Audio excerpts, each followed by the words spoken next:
ঈদের ছুটিতে তেলের ডিপো বন্ধ থাকায় কুষ্টিয়ার সব পাম্পেই তেল সংকট দেখা দিয়েছে। এতে ভোগান্তিতে পড়েছে গ্রাহকরা।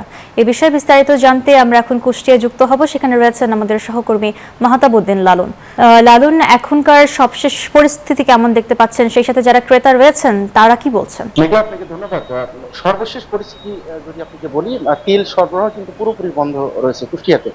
বিশেষ করে ঈদের ছুটি থাকার কারণে এই ডিপো থেকে কিন্তু তেল তারা নিতে পারেনি বলে দাবি করছেন পাম্প মালিকরা। তারা বলছেন যে কুষ্টিয়াতে দৈনিক প্রায় 2 লক্ষ লিটার পেট্রোলের চাহিদা রয়েছে, কিন্তু এর অনুকূলে খুলনা ডিপো থেকে এই তেল সরবরাহ স্বাভাবিক না হওয়ার কারণে তারা আজকে সকাল থেকে একদমই পুরোপুরি এই তেল সরবরাহ তারা বন্ধ করতে বাধ্য হয়েছেন। তারা বলছেন যে তাদের কাছে যে মজুদ ছিল সেই মজুদ ইতিমধ্যেই শেষ হয়েছে, যে কারণে এই তেল সরবরাহ তাদেরকে বন্ধ রাখা হয়েছে। আমি পাম্প মালিকদের সাথে কথা বলে যতটুকু জেনেছি, তারা বলছেন জেলার 31টি তেল পাম্প রয়েছে।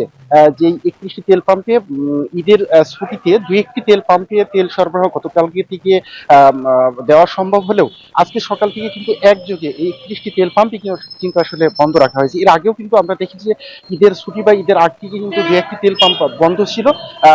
সেখানেও কিন্তু আসলে সরবরাহ সংকট থাকার কথা দাবি করেছিলেন পাম্প মালিকরা। আমি মালিকদের সাথে কথা বলে যতটুকু জেনেছি, তারা বলছেন যে আজকে তাদের এই তেল পরিবহনের যে লরি, সেই লরিগুলো আসলে খুলনা ডিপোতে তারা আজকে পাঠাবেন রাত্রে। যদি ডিপো থেকে তেল সরবরাহ স্বাভাবিক হয়, সেই ক্ষেত্রে হয়তো আগামীকাল সকাল থেকে তারা তেল দিতে পারবেন বলে তারা বলছেন।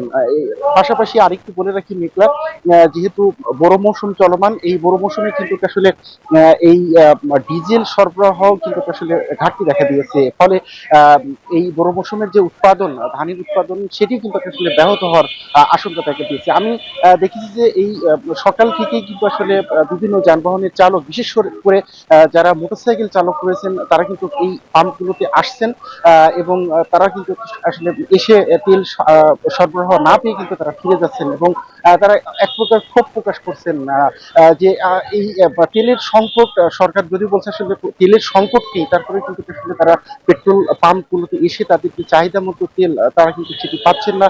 তারপরে কিন্তু পেলেও কিন্তু সেটি ঘন্টার পর ঘন্টা তাদেরকে অপেক্ষা করতে হচ্ছে। আমি একটু বলে রাখি মেঘলা, কুষ্টিয়া জেলাতে কিন্তু আসলে এই পেট্রোল পাম্প গুলোতে তেলের সরবরাহ স্বাভাবিক না থাকলেও বাইরে খোলা বাজারে, বিশেষ করে কালো বাজারে কিন্তু আসলে তেল পাওয়া যাচ্ছে, যেটি 250 থেকে 300 টাকা পর্যন্ত লিটারে কিন্তু পৌঁছেছে। এবং যারা ভোক্তা সাধারণ আছেন, তারা বলছেন যে আসলে পাম্প মালিক এবং এক শ্রেণীর অসাধু ব্যবসায়ী তারা সিন্ডিকেট করে এই তেলের আসলে সংকট তৈরি করছে এবং বেশি দামে গ্রাহকদের কাছে বিক্রি করার অভিযোগ উঠেছে। তো এই ছিল আসলে কুষ্টিয়া থেকে তেল পাম্পের সরবরাহ নিয়ে সর্বশেষ। মেঘলা। লালন, আপনাকে ধন্যবাদ।